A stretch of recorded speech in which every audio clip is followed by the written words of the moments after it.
El encuentro entre Villa y Zapata en Xochimilco fue singular. Había desconfianza. Zapata le reclamaba a Villa el que no hubiera tenido un programa de reforma agraria profunda.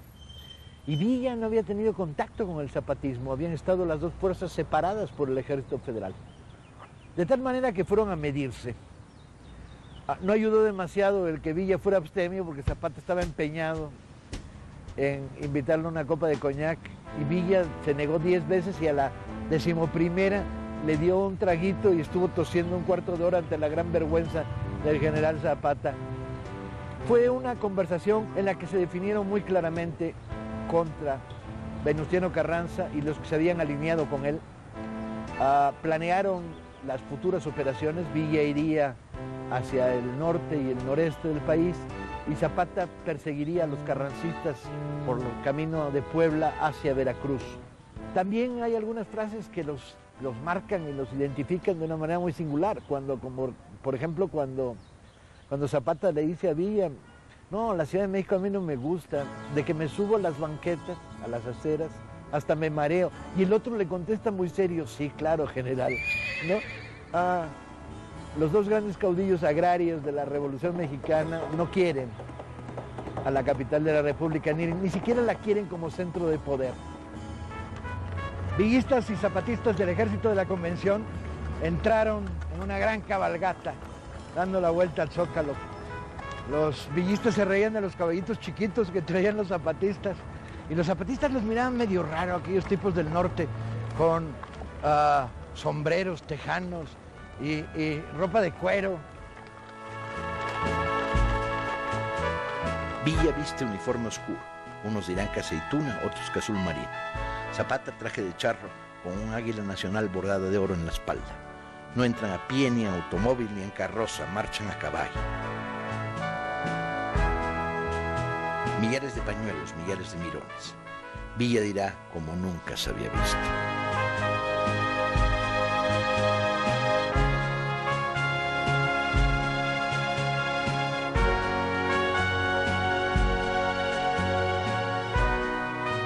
Gracias a una foto supuestamente de Casasola, el autor ha podido identificar a los generales que abren la descubierta sobre la avenida San Francisco. Los 8 generales eran hace 5 años un campesino, un maestro rural, un estudiante, un cuatrero, un caballerango, un bandolero, un campesino, un maquinista de tren. Nadie podrá explicarse la Revolución Mexicana si no se explica esta foto. Esta foto y sus ausencias, sobre todo la gran ausencia de una clase media ilustrada y radicalizada. ¿Dónde están los periodistas, los médicos, los profesores? A diferencia de otros procesos revolucionarios contemporáneos, campesinos y obreros no necesitaron aquí de intermediarios ni de traductores. Está con sus binoculares en la mano, como el estratega. Y a diferencia de Pancho Villa está con el caballo encabritado. Cuando vemos al jinete en un caballo que está... Un aplauso para Ignacio Taibo, ¿no? Iba pasando y de repente encontré que estaban contando a Pancho Villa, que pues hay que arrimarse, Villa es el jefe, ma. Qué bueno que están ustedes recordando aquí a Pancho Villa, me alegra mucho.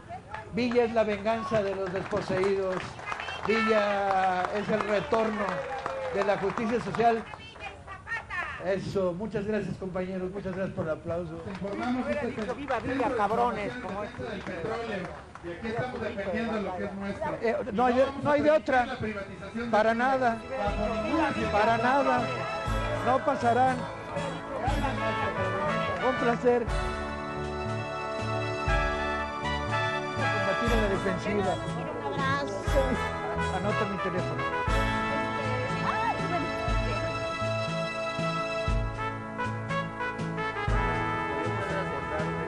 Pregúntales en el piano y si nos ponemos de acuerdo. ¡Órale! Te salió locura, ¿no?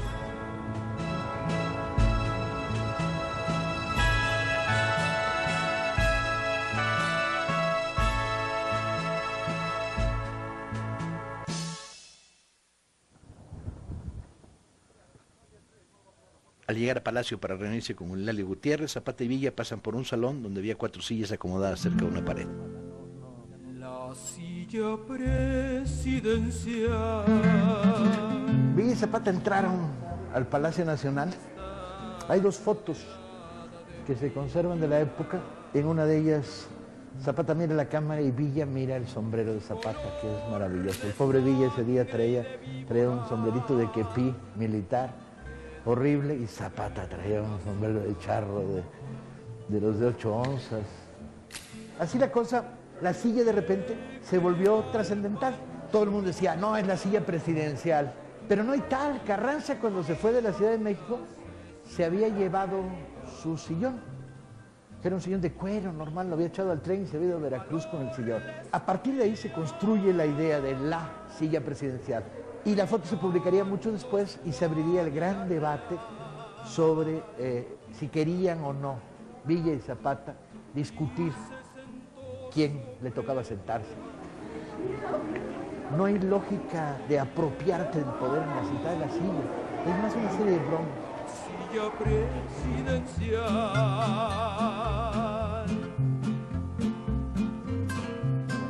La de verano cubana. Oye, qué bien guardado tienen todo. Los elegidos del pueblo.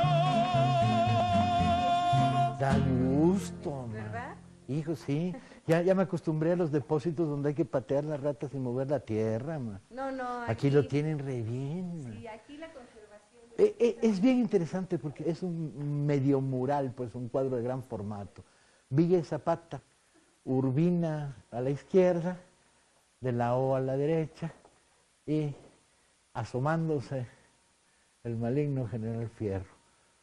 Añadió en la foto algunos personajes que no están en la foto, cuando comparas con la foto, y quitó otros. Curiosamente respetó a los niños mirones, pero metió a John Reed. Metió a Roque González Garza, que no está en la foto, ¿sí? Y metió a Magaña.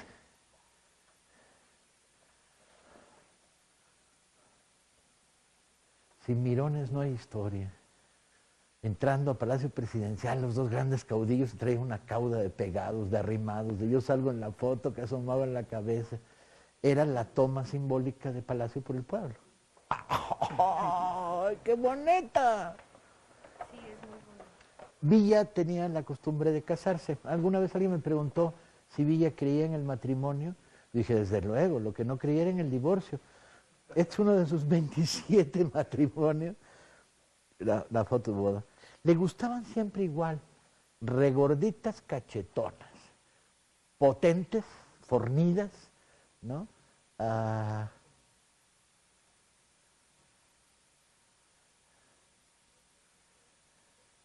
Se deja querer el general. Con todo y que yo soy monógamo y este es un tremendo polígamo, ¿no?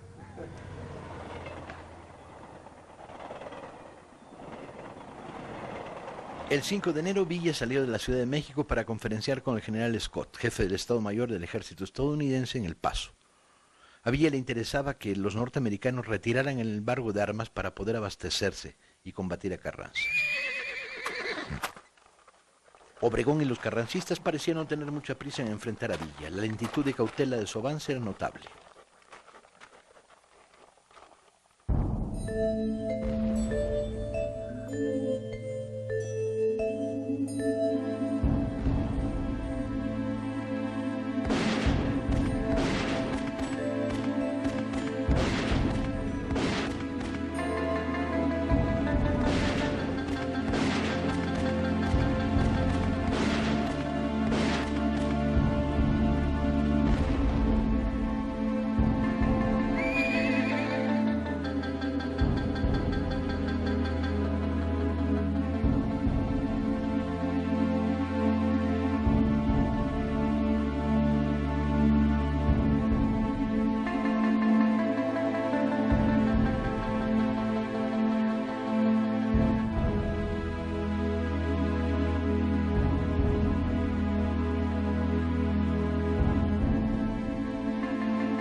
El 27 de noviembre en la Corrada, Villa reúne a los generales y propone que se dé por terminada la expedición a Sonora y que en Chihuahua se verá cuál será el destino. Tiene noticias de que una columna de 10.000 hombres avanza de Torreón hacia Chihuahua y dice: supe que el enemigo contaba con la ayuda de los norteamericanos. Pensaba movilizarse en trenes por los Estados Unidos para tomar Ciudad Juárez. A primeros de diciembre, Villa ha desaparecido. La tierra parece habérselo tragado en Sonora.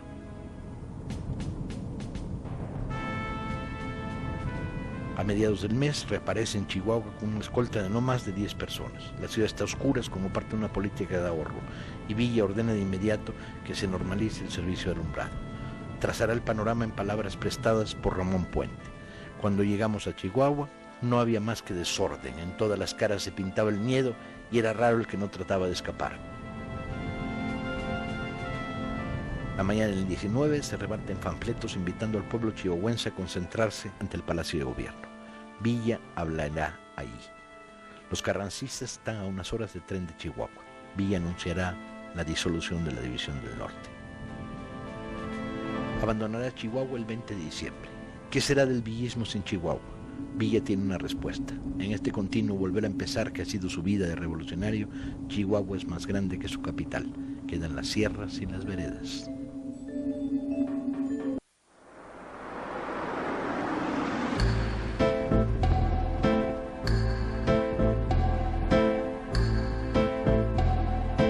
En aquella época Pancho había vuelto al atuendo de la sierra. Adiós a los uniformes.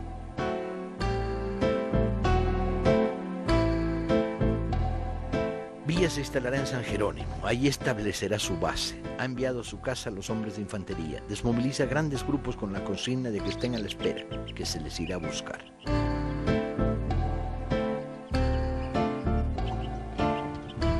Aquí estamos en la hacienda de San Jerónimo. Esta es una hacienda que tiene más de 200 años. Y se fundó a principios de 1800.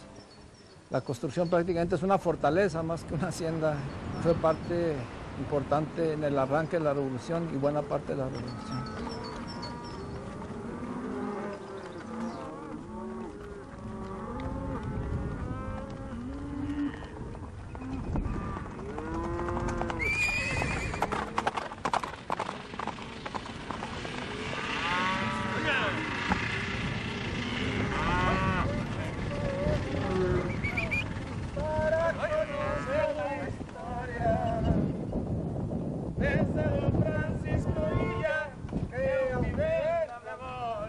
¿Qué traía en mente Villa?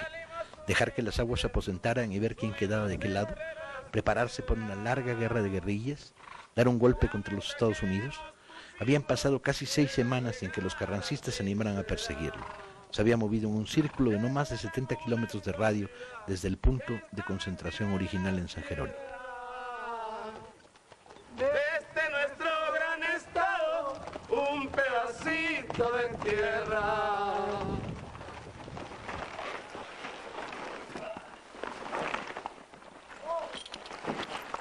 Sí, toda la gente le tenía horror. Los que no andaban con él, los que andaban con él, pues andaban contentos, pues.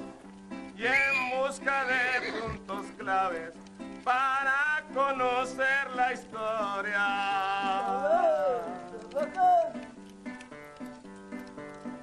de ese don Francisco Villa que aún vive en la memoria. Salimos un día con viento, subimos entre las piedras. ¡Ánimo, llamo! En 1916, en febrero, salieron de aquí 400 hombres con destino, en su momento no sabían a dónde iban, pero iban a atacar a los Estados Unidos. Y eran grupos de los Dorados de Villa, gente de la región, y también tenían gente que había quedado de la revolución del sur del país. Desde nuestro gran estado, un pedacito de tierra.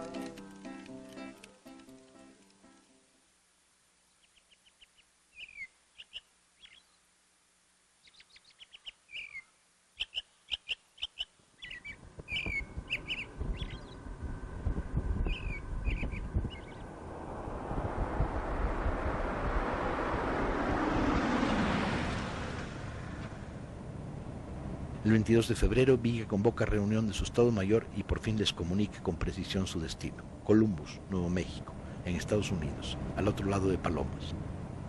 A vengarse de libre el paso de los carrancistas armados que cruzaban en trenes dentro de Estados Unidos para llegar a Agua Prieta.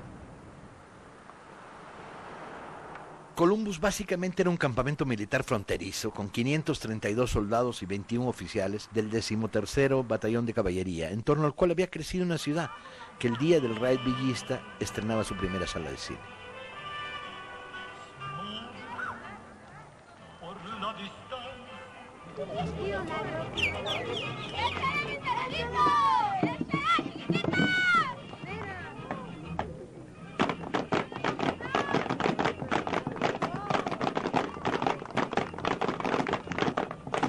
Hay tantas versiones sobre los motivos del ataque a Columbus.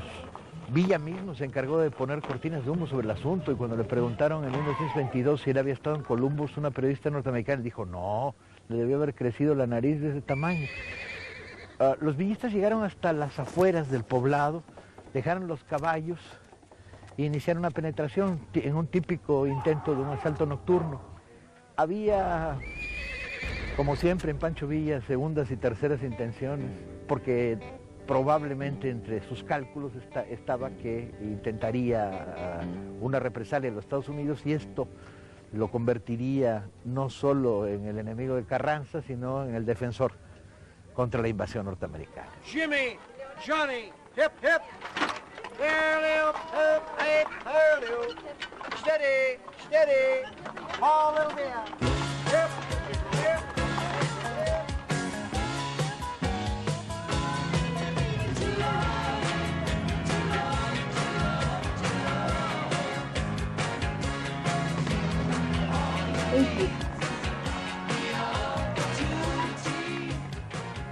Parte de los elementos delirantes que han rodeado a Pancho Villa y la historia del villismo es la construcción de un parque como este. Están los norteamericanos con esta lógica perversa de volverlo todo Disneylandia.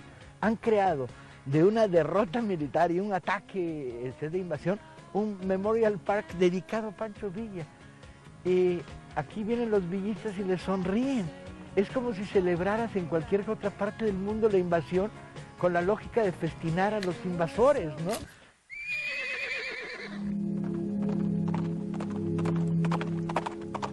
El ataque fue un ataque pésimamente planeado. Habían mandado espías. Lo que pasa es que los espías se los habían pasado viviendo con unas prostitutas amigas suyas y no habían captado demasiada información. El combate fue muy cruento. Se incendiaron casi de inmediato varios edificios. A la luz de las llamas los villistas eran muy visibles y desde la población les disparaban. La reacción del ejército norteamericano fue un desastre. Una parte del centro de Columbus quedó destruida, a raso, incendiada. Y Villa había hecho lo impensable. Había atacado al ejército de los Estados Unidos en territorio norteamericano.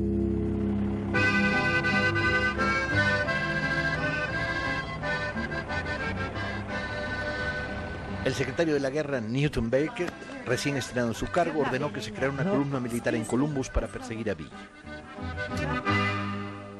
El 15 de marzo, la primera parte de las tropas de Pershing cruzó la frontera estadounidense en Columbus hacia Palomas. Habían pasado 6 días del ataque. Llevaban al mayor Frank Tompkins al frente, en la posición de honor.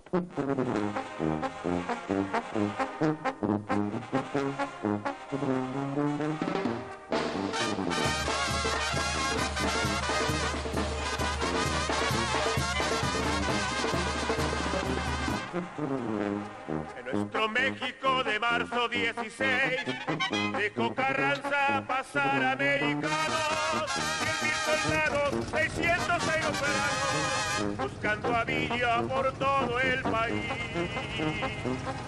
Comenzaron a echar expediciones, los aeroplanos comenzaron a volar por distintas y varias direcciones, buscando a Villa, queriéndolo matar.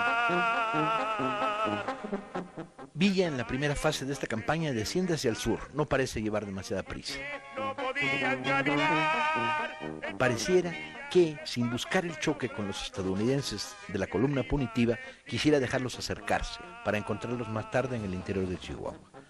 Reunió a sus comandantes y ordenó un ataque simultáneo contra fuerzas carrancistas. No saben que a mi general Villa jamás lo podrán matar, porque vive en el corazón de millones de seres. ¡Es correcto! En algún momento, y muy cerca del final del combate, Villa resultó herido.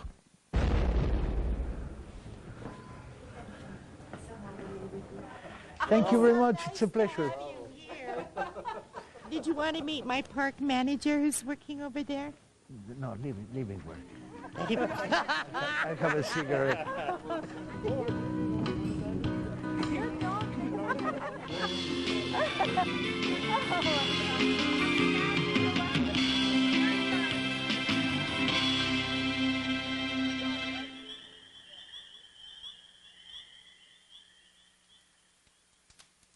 Como que hubo un gran silencio también después del ataque de Columbus. Estaba herido y los americanos ya lo daban por muerto. Se desapareció y se fue a una cueva escondida donde nada más estaban 4 personas. Está como a medio cerro, así está fácil para llegar y está bastante profundo. Ya fácil de llegar cuando sale uno el rumbo, pero sí está escondida.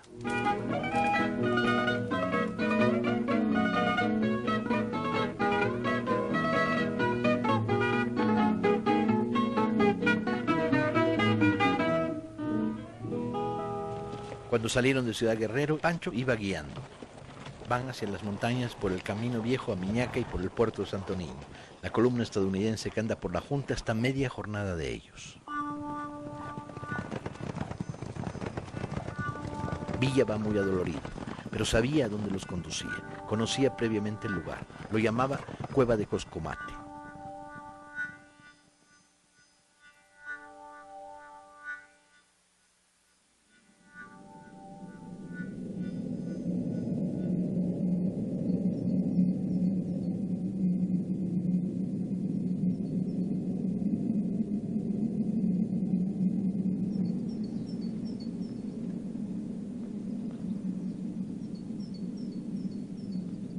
Más de 10,000 soldados norteamericanos buscaron durante meses y meses a un hombre herido, acompañado de unos cuantos compañeros, y no pudieron encontrarlo. Quizá por su memoria extraordinaria, él conservaba un mapa preciso de cientos, tal vez de miles de cuevas, que nunca se le perdían.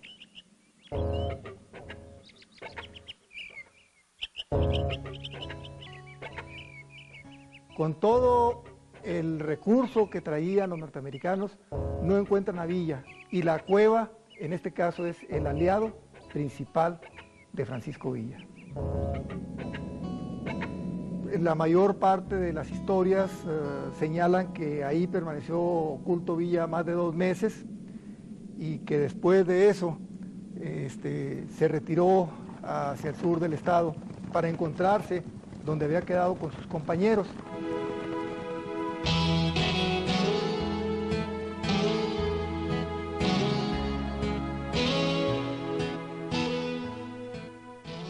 Desamparado, perseguido, con el rumor de Villa muerto causando estragos en sus filas, desmoralizado, traicionado, con 10,000 gringos siguiéndolo, otros 10,000 carrancistas acosándolo, el villismo milagrosamente no se desmoronó en la primavera de 1916 y los harapientos restos de la División del Norte se reunieron el 1 de julio, según la cita acordada con su jefe 3 meses antes, en San Juan Bautista, Durango. Era la resurrección.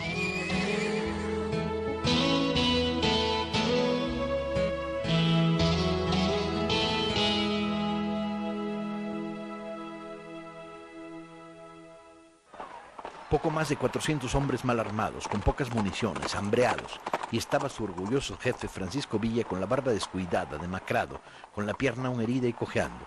Se habían reunido para dar principio a la parte más terrible y sangrienta de la revolución. Todos andábamos con muchas ganas de pelear, diría uno de los combatientes.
Tras 4 años y medio de lucha guerrillera, los pronósticos de Pancho Villa sobre lo inevitable de la confrontación entre Carranza y los obregonistas habrían de confirmarse.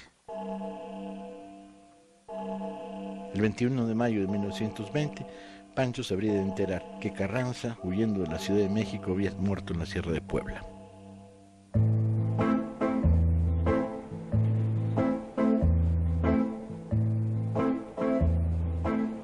Un día más tarde, Calles, flamante ministro de guerra del nuevo gobierno provisional, escuchó las propuestas de Villa, que decía estaba dispuesto a retirarse a la vida privada. El 27 de julio, un día después de la toma de Sabinas, Eugenio Martínez, representante del gobierno, llegó a la estación del tren. Villa lo abrazó y se dejaron fotografiar. En un determinado momento de la conversación, Villa tendió a Martínez una carpeta que sacó de su bolsillo con un recuento de los muertos que había hecho en batallas. La lista totalizaba 43.000. Estaba harto de matar. A las 11 de la mañana del 28 de julio se firmó el acta de rendición. El texto terminaba con el compromiso de Villa de no tomar las armas contra el gobierno constituido.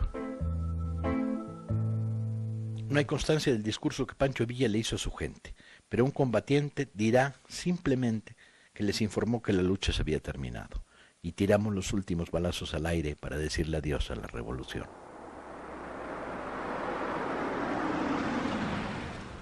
Le permiten tener una escolta de 50 hombres armados con sueldo a cargo de la Secretaría de Guerra y además le entregan la hacienda de Canutillo, donde deberá tener su residencia.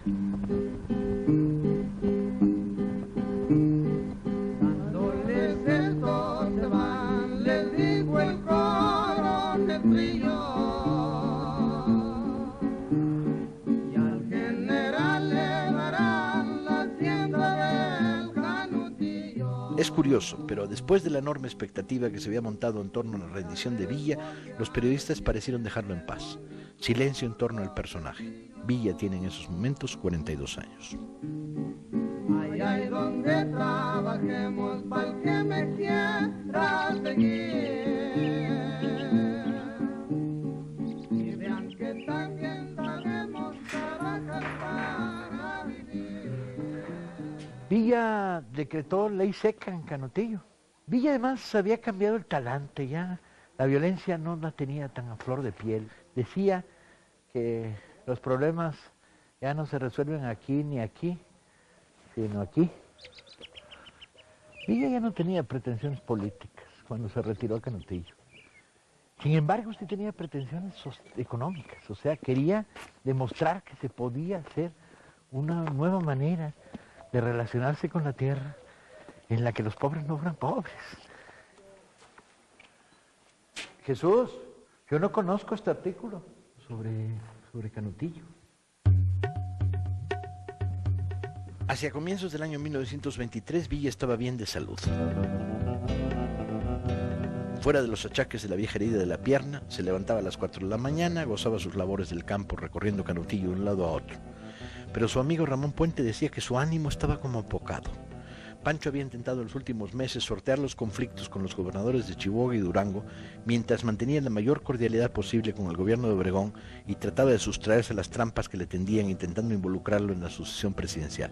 Pero veía cómo un exceso de sombras crecía en torno a él. Mira, aquí hay una lista equivocada, mano, de las mujeres de Villa. Aquí dice 25 y hay una tachada, ya fueron 24, va a ser las 22 que yo digo, hombre.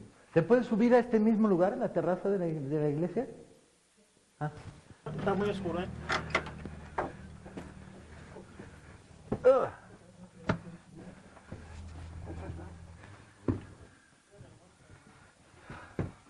Aquí hay una entrada, pero no sé si es esta. No, porque arriba es el campanario. No, vinimos a dar a la campana, güey, aquí no queríamos venir. Va a ser ahí abajo. Ahí está ya. Sí, al lado de la campana, ¿qué chingos quieres que haga? ¿Ahora te la toco o qué? Sí. Bueno, ahí va. Villa lo primero que hace es un reconocimiento de los terrenos. Ve que hay tierras de regadío de primera, limpian y desasolvan los canales de riego usando el agua del río Florido. Y entonces empieza a construir un proyecto agrícola complejo, que funciona tan bien en lo económico, que para el segundo año ya está impactando en los precios que los peones ganan en la región. Y se puede dar el lujo de esa parral a regalar a los pobres de Parral maíz, frijol, producido ya en Canutillo.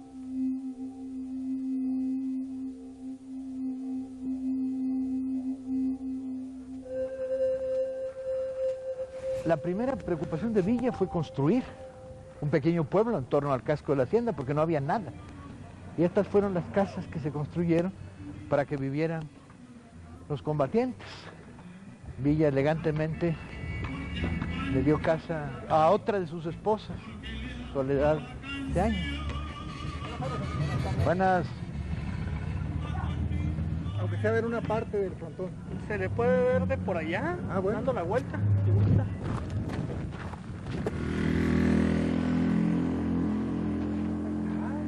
No está, pero completo. Villa era muy aficionado al frontón. Se llama Rebote por aquí. Tenía su frontón al lado de Canutillo. Estos han de ser años para Pancho Villa curiosos, ¿no? Practica el deporte, juega frontón.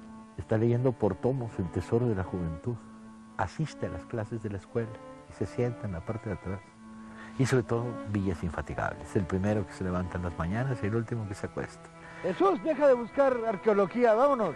Recibe a varios periodistas en Canutillo y una entrevista muy interesante con un periodista de la Ciudad de México que de alguna manera se vuelve para él muy peligrosa porque desliza entre las muchas frases de la entrevista aún, y si el pueblo se lo pide algún día, Pancho Villa se volverá a levantar. Y no es necesario, porque estos son tiempos de paz, matiza, pero ya lo dijo.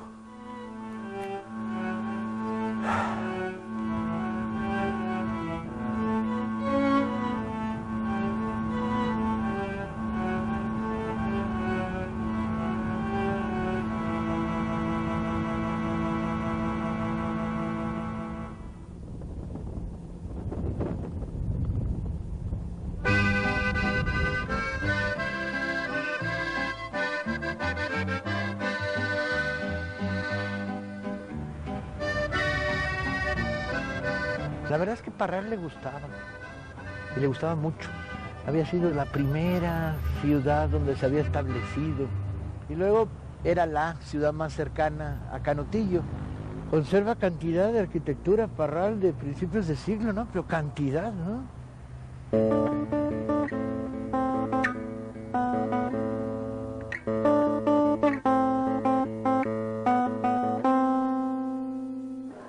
Bien me decía Betita Rentería en Canutillo, Durango: Pancho, no vaya a Parral, dice que lo están esperando para matarlo.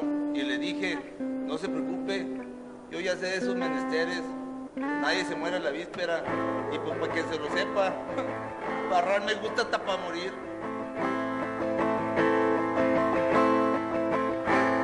Villa había visto demasiadas muertes para creer en la suerte. Era un hombre que solía olfatear el peligro en el aire, y esta vez detectaba riesgos, acechanzas. Había vivido toda su vida bajo reglas de extrema cautela y no iba ahora a abandonarlas.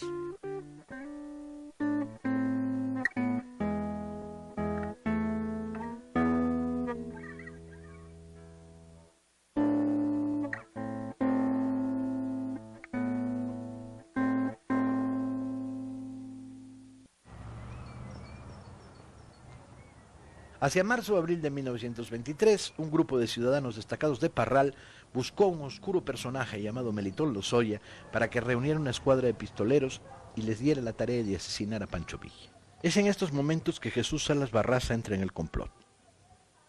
¿Qué motivaba a los inductores y posteriormente financieros del asunto? ¿Venganza? ¿Miedo a Villa y su creciente poder en la economía de la región? ¿Miedo al ensayo social que se estaba desarrollando en Canutillo?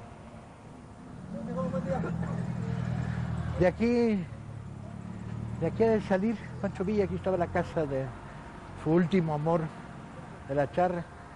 Aquí llega el coche que trae trillo, se organiza la escolta, Villa desayuna por última vez con su mujer y uno de sus hijos que tenía aquí, sale y toman a la derecha rumbo a la casa donde lo están esperando los asesinos.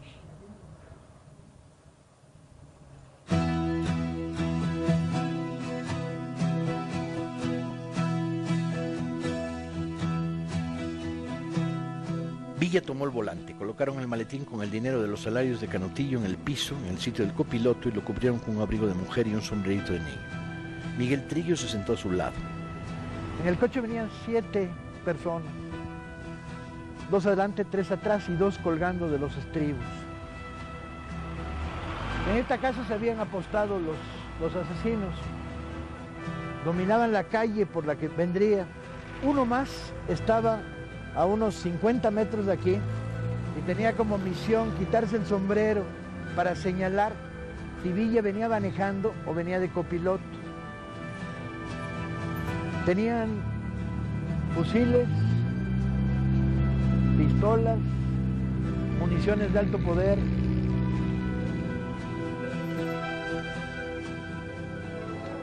¿Cuál sería mi sorpresa? Que al dar vuelta disminuiré la velocidad porque estaba en una zanja de un tren, de una casa, y al bajar la velocidad del torcer ahí fue donde empezaron a dispararnos.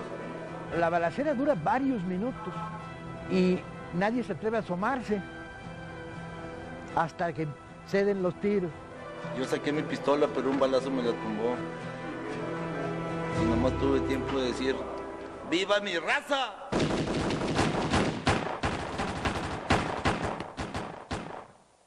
Fue todo lo que dije.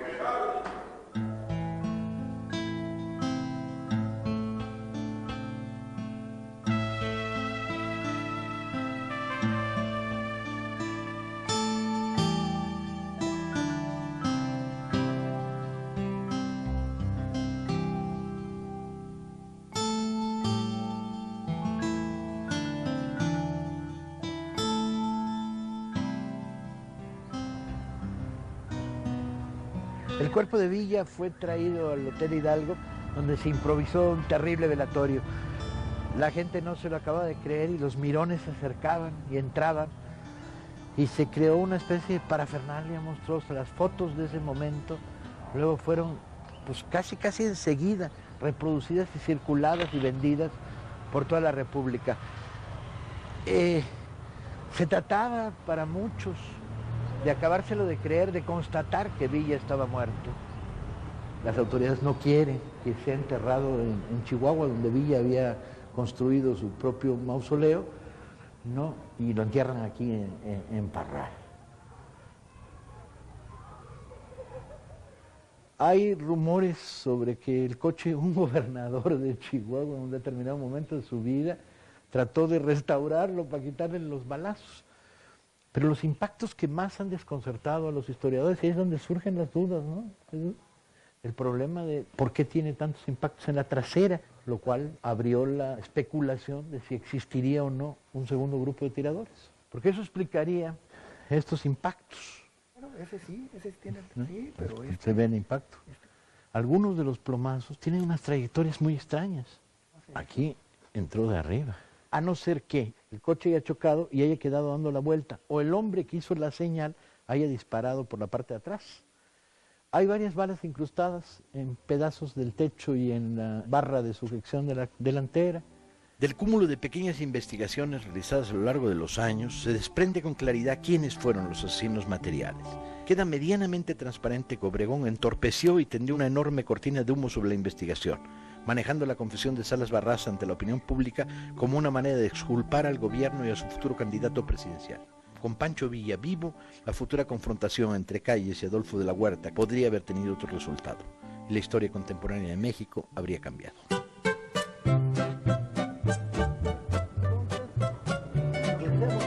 Nada más le digo a Enrique que se ponga de acuerdo contigo. No intermediario para medio de la fecha. Francisco Villa, muchos platican, muchos a favor y muchos en contra. Vale.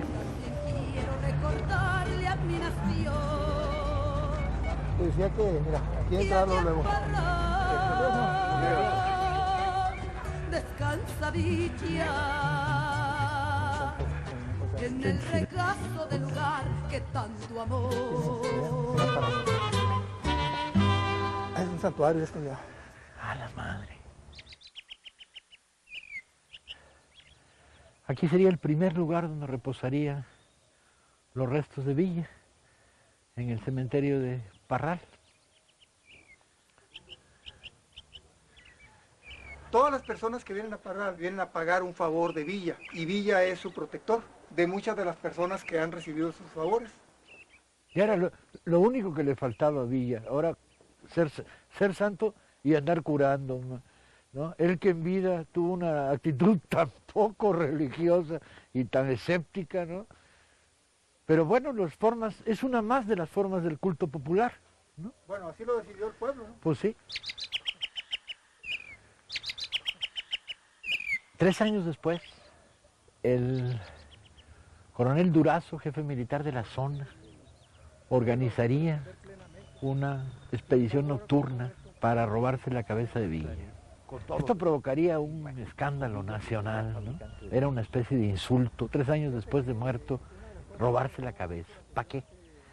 Y generaría otra más de las potentes y enloquecidas leyendas villistas. Se dirá que había unos gringos que se la querían comprar por razones de venganza. Se dirá que fue una apuesta entre generales obregonistas borrachos. No, pero llegamos al porvenir, no deberíamos haber llegado. El hecho es que Durazo se queda con la cabeza debajo de su cama, en medio de un escándalo nacional. Ahí está un guardaganado, una puerta, y ese camino lo lleva hasta... El trato falla porque no les quieren pagar el dinero que supuestamente quieren pagar, y entonces el chofer se la lleva rumbo al rancho del general Durazo. Muy buenas. Ando buscando, y hace años vine por acá y lo encontré, perdone que les dé la lata. Sí, señor. ¿Dónde estaba el rancho de criadero de caballos del coronel Durazo, el Cairo? Allá, para el Cairo. Para el Cairo, para allá. Porque venimos recogiendo el rumor de que aquí fue donde se enterró la cabeza de Pancho Villa. No, en Parral. En Parral. No, la cabeza ahí quedó. ¿Aquí en el Cairo? Ah, exactamente, porque Durazo fue el que mandó robarla y la enterró en su rancho. En la puerta de su rancho. Pero en la puerta del rancho hay una escuela, ¿no? Sí, para aquel lado. De aquel lado. Ajá. O sea, hay que cruzar la carretera justo para el otro lado. Sí, baja el cerrito y para allá. Ahí se va a topar el ranchito. Muchas gracias. Y sí, usted sabía el rumor. Él es apenas de antier. Fíjese, sabe más que nosotros. Gracias. Ok.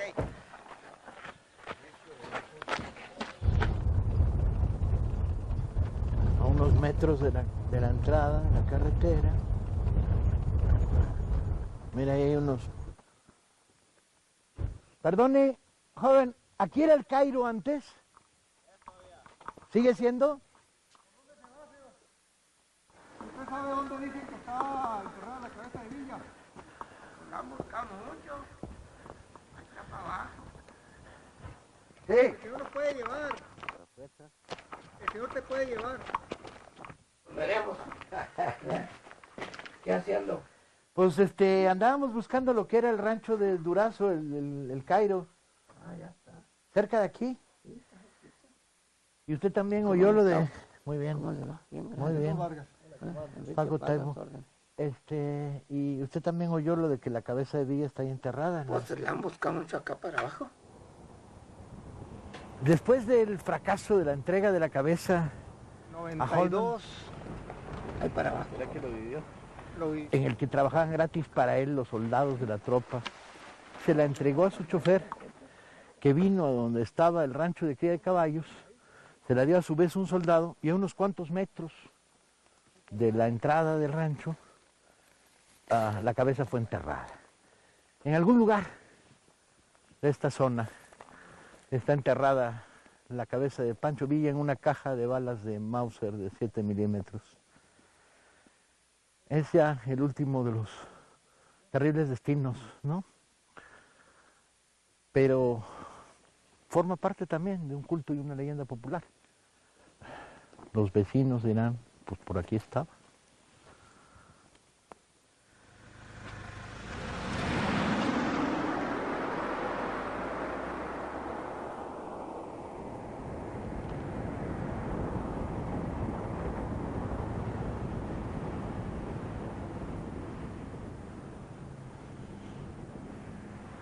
A fines de 1976, el presidente Echeverría, tratando de reconciliar la revolución derrotada y la revolución triunfante y apropiársela y volverla una herencia de Estado, decidió trasladar los restos de Villa ya sin cabeza desde el cementerio de Parral y traerlos al monumento a la revolución.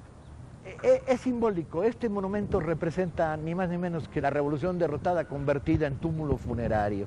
Villa no debería estar aquí.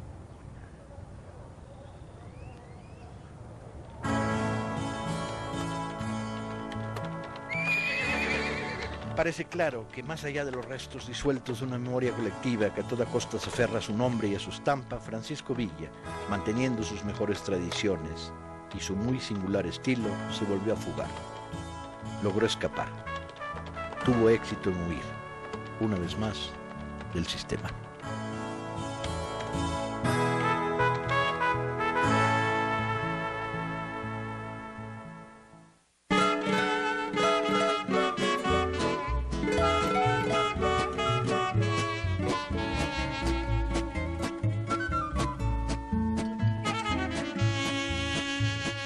Durango comenzó su carrera de bandido.